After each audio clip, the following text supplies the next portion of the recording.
Bollywood silver screen presenting invisible man. इस कहानी की शुरुआत में हमें एक चट्टान पर आलीशान घर को दिखाया जाता है। वक्त हो रहा होता है सुबह के 3:41। इस घर में एक लड़की है जो अभी तक नहीं सोई, जिसका नाम सिसीलिया है। सिसीलिया बेड से उठकर मैट्रेस के नीचे से एक दवाई की शीशी निकालती है जिस पर लिखा होता है डायज़ापैम। ये एक तरह की दवा है जिससे इंसान गहरी नींद में सो जाता है। दरअसल सिसीलिया यहाँ पर अपने बॉयफ्रेंड के साथ रहती है जिसका नाम एड्रियन है। वो एक ऑप्टिक्स इंजीनियर यानी कि एक वैज्ञानिक और साथ ही वो एक बिजनेसमैन भी है। वो बहुत अमीर होता है लेकिन उसके अंदर बहुत गुस्सा है। साथ ही वो सिसीलिया को पूरी तरह से अपने कंट्रोल में रखता है। वो एक तरह से इस घर में बंदी है, इसीलिए वो उसे नींद की दवा देकर यहाँ से चुपके से निकलने की कोशिश करती है। पर तभी वहाँ पर उनका पेट डॉग आ जाता है जो गाड़ी से टकराता है और गाड़ी का अलार्म बजना शुरू हो जाता है। सिसीलिया यहाँ से भागने लगती है और जैसे ही वो घर की ऊंची दीवार फांद कर दूसरी तरफ जाती है, घर की लाइट जल जाती है यानी कि एड्रियन जाग चुका है। सिसीलिया जल्दी से सड़क पर पहुंच जाती है और कुछ ही देर बाद वहां पर एक गाड़ी आती है जिसमें सिसीलिया की बहन होती है। वो गाड़ी में बैठ जाती है पर अब एड्रियन भी यहाँ पहुंच जाता है। वो गाड़ी का शीशा तोड़ देता है और सिसीलिया की बहन गाड़ी लेकर यहाँ से भागने में कामयाब हो जाती है। और तभी एड्रियन देखता है कि वहां पर नशे की दवा की वही शीशी है जिस दवा को देकर सिसीलिया ने उसे सुला दिया था। सिसीलिया अब अपने घर नहीं जाती बल्कि वो अपने एक दोस्त जो कि डिटेक्टिव है जिसका नाम जेम्स है, उसके घर पर छुप जाती है। डिटेक्टिव अपनी बेटी के साथ यहाँ पर रहता है। सिसीलिया के दिल में बहुत ज्यादा डर होता है, इतना डर कि वो घर से बाहर भी नहीं जाती। 2 हफ्तों के बाद सिसीलिया की सिस्टर उससे मिलने के लिए आती है और वो उसे बताती है कि एड्रियन ने सुसाइड कर लिया। ये सुनकर सिसीलिया हैरान होती है और वो अपने डिटेक्टिव दोस्त को और अपनी बहन को बताती है कि वो ऐसा कैसे कर सकता है। लाइफ में सब कुछ उसकी कंट्रोल में था, यहाँ तक कि मैं भी। मुझे खाना पीना, रहना, चलना फिरना और यहाँ तक कि सोचना भी उसके हिसाब से पड़ता था। वो चाहता था कि मैं उसके बच्चे की माँ बनूं, लेकिन मैं उसे बिना बताए दवा खा लेती थी, इसीलिए मैं कभी भी प्रेग्नेंट नहीं हुई। इसके बाद सिसीलिया घर से बाहर जाती है। एड्रियन की मौत के बाद उसे ऐसा लगता है कि वो आजाद हो गई। उसके चेहरे पर खुशी होती है। अगले दिन सिसीलिया का डिटेक्टिव दोस्त उसे उसका एक लेटर देता है। सिसीलिया उस लेटर को देखकर हैरान होती है क्योंकि उसने यहाँ का एड्रेस किसी को भी नहीं दिया होता। ये लेटर एड्रियन के भाई का होता है जो उसका वकील भी होता है। सिसीलिया उससे मिलने के लिए जाती है। वो उसे बताता है कि एड्रियन ने आपके नाम $50 लाख किए हैं। हर महीने आपको $1 लाख मिलेंगे जिसके हिसाब से 4-5 साल में आपका सारा पैसा आपके अकाउंट में ट्रांसफर हो जाएगा। साथ ही उन्होंने अपनी टैक्स फ्री प्रॉपर्टी भी आपके नाम कर दी है। इसके बाद वो उसे एक पेपर पर साइन करवा लेता है। इसके बाद सिसीलिया वापस अपने डिटेक्टिव दोस्त के घर पर आ जाती है। उसके दोस्त की जो बेटी है जिसका नाम सिडनी है, वो एक खास कॉलेज में जाना चाहती है जिसकी फीस बहुत ज्यादा है। सिसीलिया तय करती है कि वो उसकी हर महीने की $10,000 की फीस खुद भरेगी, जिससे सिडनी बहुत खुश होती है। अब रात को सिसीलिया जब अपने कमरे में होती है तो उसे ऐसा लगता है कि उसके पीछे कोई है, पर जब वो पलट कर देखती है तो वहां पर कोई भी नहीं होता। इसके बाद अगली सुबह जब वो ब्रेकफास्ट बना रही होती है तो वो सिडनी को उठाने के लिए चली जाती है और तभी हमें दिखाया जाता है कि गैस का फ्लेम अपने आप ही तेज हो गया जिस वजह से पैन में आग लग जाती है। पर चीजें यहाँ पर खत्म नहीं होती। रात को सिसीलिया जब लैपटॉप पर काम कर रही होती है तो उसे लगता है कि कोई उसे देख रहा है और जब वो बाहर जाती है तो वहां पर कोई भी नहीं होता। इसके बाद सिसीलिया सो जाती है और कोई उसकी बेडशीट नीचे गिरा देता है और साथ ही यहाँ पर कैमरे का फ्लैश भी चमकता है यानी कि कोई उसकी फोटो खींच रहा है।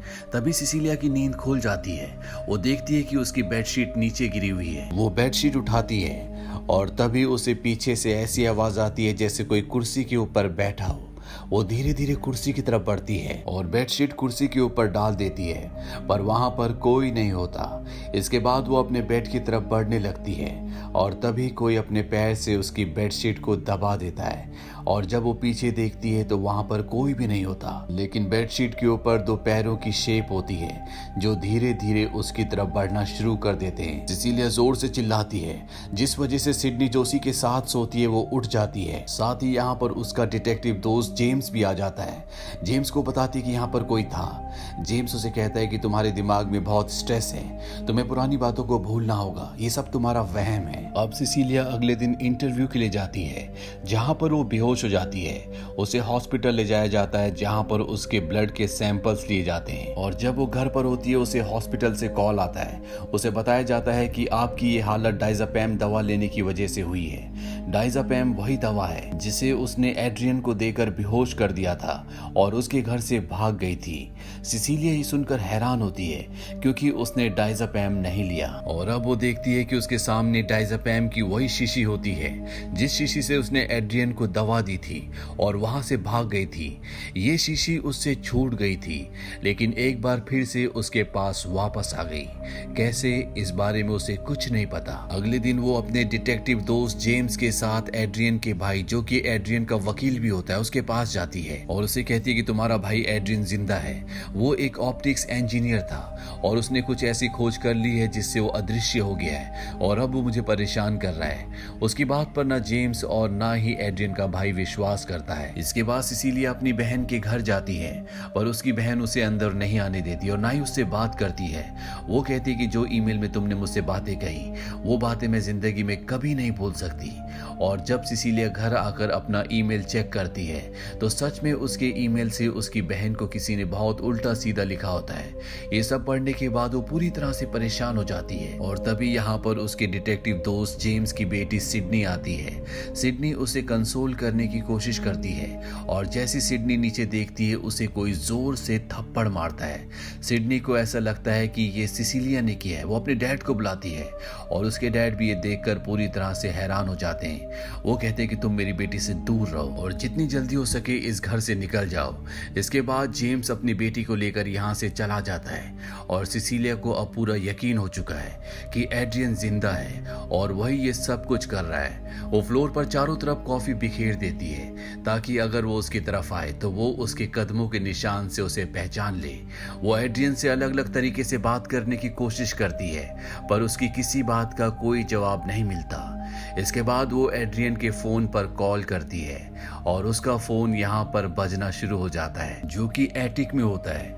और जब वो फोन को खोलकर देखती है तो उसमें उसी की कई सारी फोटोज होती है और उसे इस पर एक मैसेज भी आता है और उस मैसेज में लिखा होता है सरप्राइज। सिसिलिया को एहसास हो जाता है कि उसके आसपास कोई है और जब वो एटिक की सीढ़ियों पर आती है तो वहां पर वो पेंट का डिब्बा गिराती है, जिससे वो इनविजिबल मैन यानी कि एड्रियन का वो हिस्सा विजिबल हो जाता है जिस हिस्से पर पेंट गिरता है। एड्रियन यहाँ से भागता है और अब सिसिलिया चाकू उठाकर उसके कदमों के निशानों का पीछा करती है। वो देखती है कि किचन में नल चालू है, जहां पर एड्रियन ने अपने शरीर पर लगे हुए पेंट को साफ कर दिया था। अब वो एक बार फिर से इनविजिबल है और अब वो सिसिलिया पर हमला कर देता है। सिसिलिया किसी तरह से यहाँ से बाहर निकल जाती है और एक कैब करके सीधा उस जगह जाती है जहां पर एड्रियन का घर है।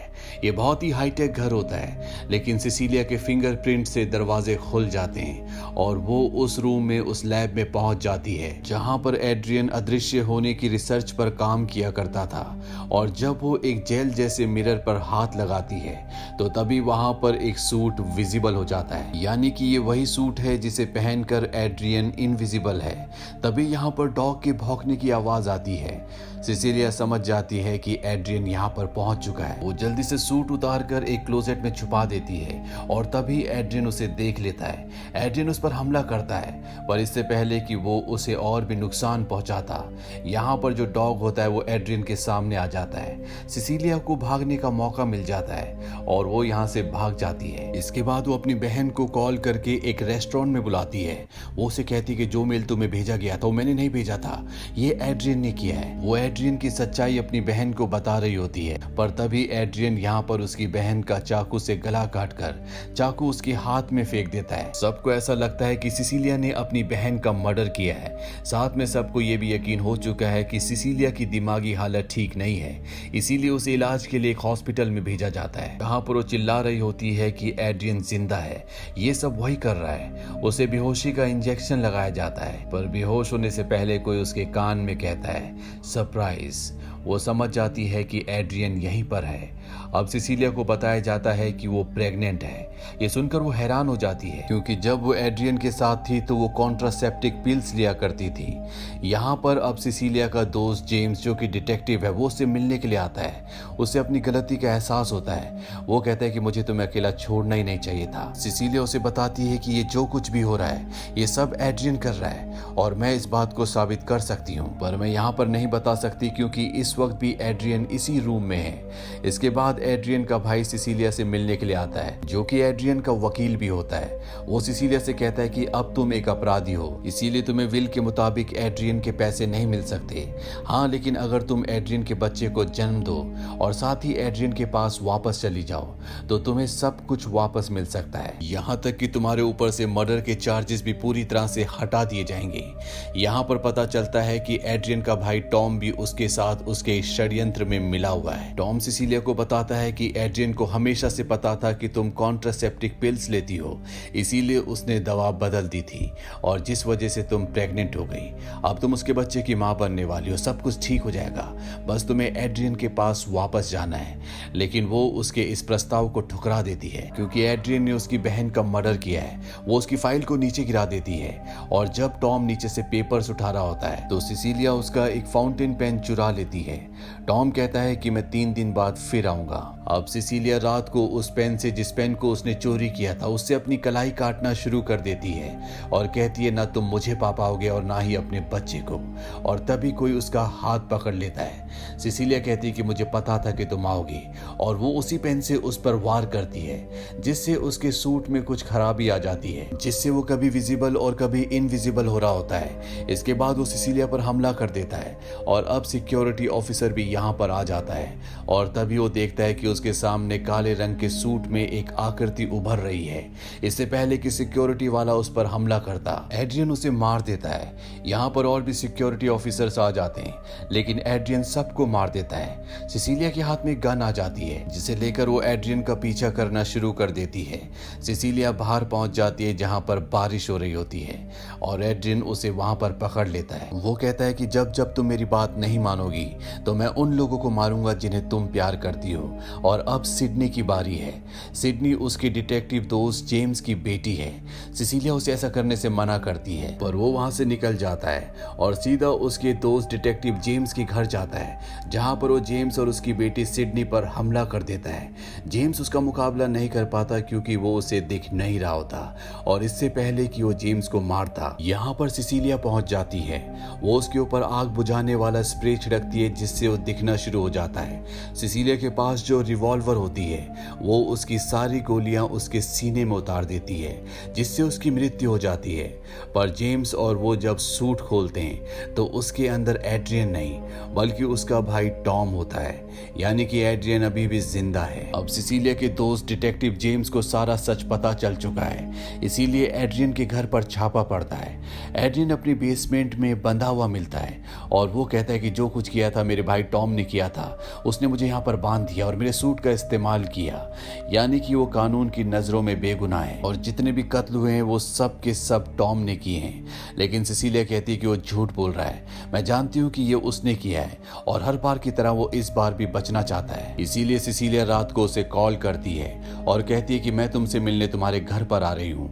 वो एक वाइट टेप भी पहन लेती है ताकि उसके और एड्रियन के बीच में जितनी भी बातें हों वो सब की सब उसका दोस्त जेम्स सुन सके। सिसिलिया और एड्रियन अब आमने सामने बैठे होते हैं। एड्रियन उसे कहता है कि अब मैं पूरी तरह से बदल चुका हूँ, मुझे एहसास हो चुका है कि पहले मेरा रवैया तुम्हारे साथ अच्छा नहीं था, पर अब मैं ऐसा कभी नहीं करूँगा। सिसिलिया उससे कहती है कि अगर तुम चाहते हो कि मैं तुम्हारे बच्चे को जन्म दूँ, तुम्हारे पास वापस आ जाऊँ, तो तुम्हें सारी सच्चाई कबूल करनी होगी, क्योंकि मैं नहीं चाहती कि हमारा रिश्ता झूठ से शुरू हो। दरअसल सिसिलिया चाहती है कि वो अपने गुनाहों को कबूल कर ले, पर वो ऐसा नहीं करता। वो हर बार यही कहता है कि जो कुछ किया उसके भाई टॉम ने किया।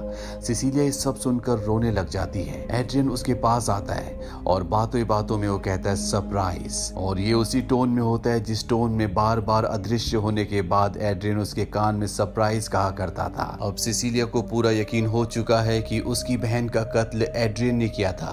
वो कहती है कि मैं वॉशरूम जाना चाहती हूँ। सिसिलिया वॉशरूम चली जाती है और बाहर एड्रियन चाकू से अपना गला काट देता है। जब सिसिलिया बाहर आती है तो वो देखती है कि वो तड़प रहा है। सिसिलिया रोते हुए पुलिस को कॉल करती है, साथ ही वो वहां पर लगे हुए कैमरे से अपने आप को बचा लेती है। पुलिस को कॉल करने के बाद वो उसके सामने बैठ जाती है।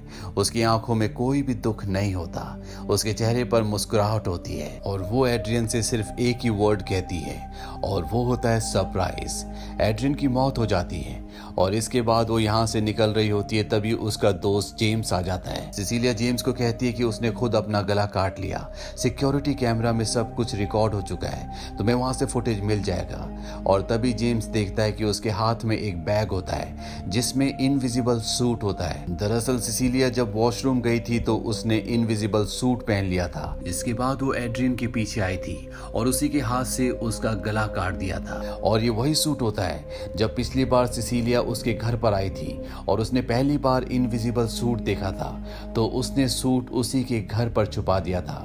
जेम्स इस सूट को देख लेता है लेकिन वो सिसिलिया को कुछ नहीं कहता, वो उसे जाने देता है और इस तरह से सिसिलिया अपनी बहन की मौत का और खुद अपना बदला एड्रियन से ले लेती है।